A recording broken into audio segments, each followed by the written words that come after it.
Did you have much contact with Dusty Rhodes in those days? Oh yes, Dusty and I had lots and lots of fun together, not just in those days, but all through, up into all the different Watts' territory, especially we had a lot of fun in Bill Watts' territory, but Dusty was the dream. He was great. Love Dusty. And I hear there's like an André Dusty story that you might have. Oh, I've got several André Dusty stories. One of the first stories that nobody's heard is, well, that's just André. Let me go to the first André Dusty story. I'm going to be kind of crude here and tell you the truth because this is actually the real deal. This is what happened. Dusty's even got this in his book. He's got the characters mixed up a little bit and the timing mixed up, but this was the real deal. So I get a call from Bill Watts. He says, Brian, Dusty's coming in and Andre's coming in and they both want to ride with you.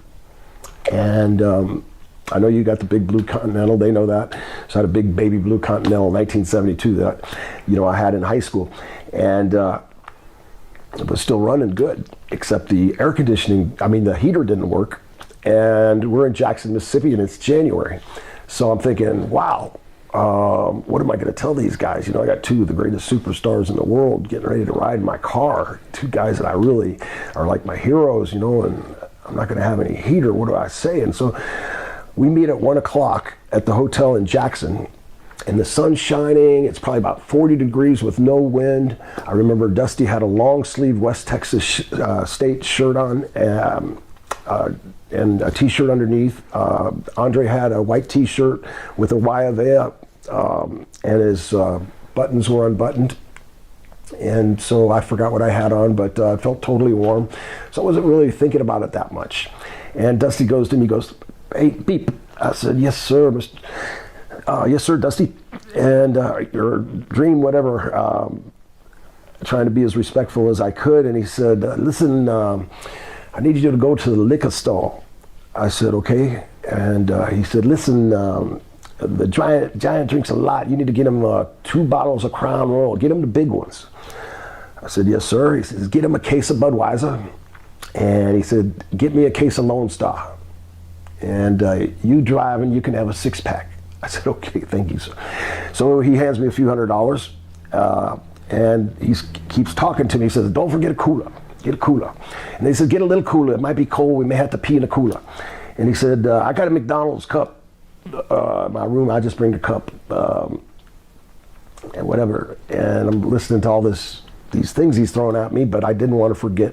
I'm hoping he's not pissing in the cooler with the beer still in it. What liquor to get. So I got all the liquor, loaded it all up, did everything like clockwork. We're leaving at 3 o'clock. It's 220 miles north to Jackson, from Jackson to Greenville, Mississippi, 220 miles north. So we take off, it's cold, it's getting colder, and I'm got my defroster on, my defroster works. And so the window's clear, and I'm just listening to these guys, and it's great to be a fly on the wall in the car with the American Dream and Dusty Rhodes. How much better does it get than that? So I'm listening like crazy, and they're laughing, so I'm laughing, and it's a lot of fun, and it's getting a little colder, and I'm waiting for them to tell me to turn the heater on, and they haven't said anything yet. And Dusty's already drinking a half a case of beer. Andre's drinking a half a case of beer and a bottle of Crown Royal, and we're not quite at the building yet. And we finally get to the building, and as their stories were so interesting, the weather changed so dynamically on the way up there. By the time we got there, there was snow on the ground. It dropped below 0, so there was no more snowing. It was just ice. It was cold. And Dusty says, "Hey, Pete," he says, "listen, make sure that car's hot. We're not going to take a shower tonight because we're on last. We're just going to head out of here, and we're going to hit the road." I said, "Yes, sir, I'll be ready." So I was on second or third, and I jumped in, took a quick shower, ran back to the car. Started up the car, and I got the defroster on, just hoping for any kind of heat, and in my body heat, just anything. Please help me, because I know they're going to be freezing. So they come out with their tights and everything on, still dressed, and towels around them, and So they jump in the car and they're laughing, sweating. Give me a beer, give me a beer, baby. So Dusty's in the back seat. You know, he's riding in the back seat, right in the middle, and I'm driving, and Andre's right here. If you're looking from the back, so Dusty's right in the middle, and him and the giant are talking. And what do you think about that? I'm listening. You know, and everybody's now they're starting to pee. We're about 50 miles down the road. That cooler's starting to fill up with pee.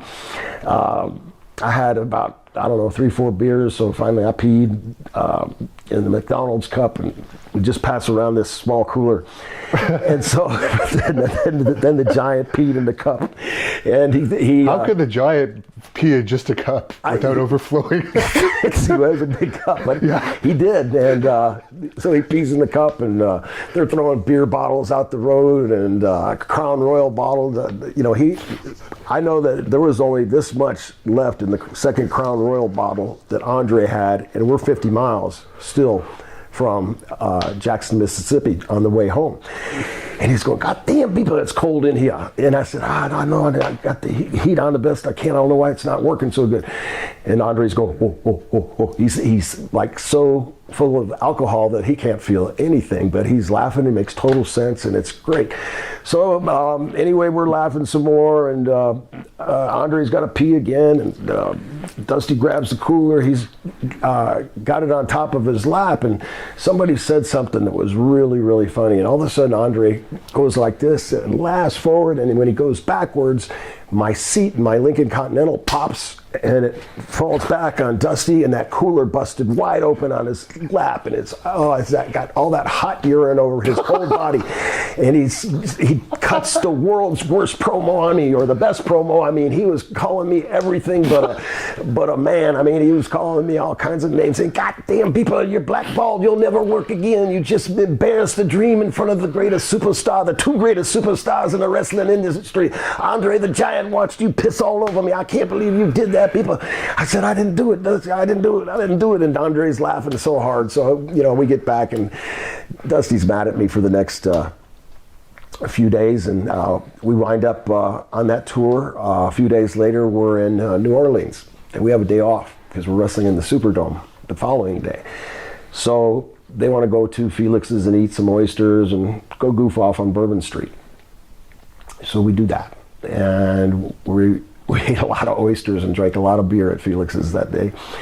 And the boss, André, sees these legs coming out from this place on Bourbon Street. I'm sure a lot of your viewers know what I'm talking about. It's, I guess, a girly bar.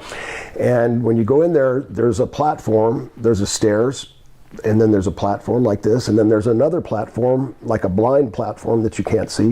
And you can hear some noise up here as we open the door and start up the stairs.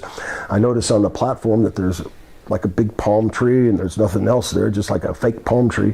And just as kind of following the giant, and I'm in the back, Dusty's right behind the giant, and the giant gets up to the platform. He's waiting on Dusty. Dusty gets there. I get there. The giant's getting ready to take a step to go up the next stairs, and all of a sudden the lights go out. It's completely black. I mean, it is so dark you could not see anything at all. Nothing. And anyway, it's dark, and time keeps going by, and I'm going, gosh darn. And he's going, hold on to your poke. So, you know, he's telling him he thinks we're going to get robbed or something. So apparently there was an electrical outage or something, but while I'm on that platform, I'm thinking, gosh darn, man, I can't hold it anymore. I got to pee, and I grab that palm tree, and I turn around, and so I pee in the palm tree. Figure nobody's going to know what the heck. The lights went out. I didn't want to pee in my pants. So maybe as soon as I was done, maybe 1 second after I'm done, the lights pop on, and I hear the giants going, shit, damn, what happened? The dream's going, damn, what is it?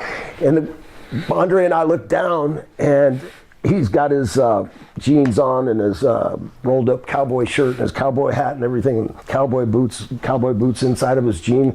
Well, his whole leg's completely wet, and what I thought was the palm tree was Dusty Rhodes' leg, and so I was peeing the whole time on Dusty's leg, and he's going, God damn, and he pulls his boot on and picks his boot up and he dumps a whole bunch of pee out of his boot, and everybody's laughing. He's going, God damn, people, I can't believe you just pissed on the American Dream again. That's 2 times. You're definitely blackballed. You'll never work again. I promise you'll never work again. And it was so funny. I mean, André, to watch André laugh is just such a joy to me, and he laughed so hard when we were together on those trips. He just laughed and laughed. I mean, it was hilarious, but Dusty wasn't too happy with that.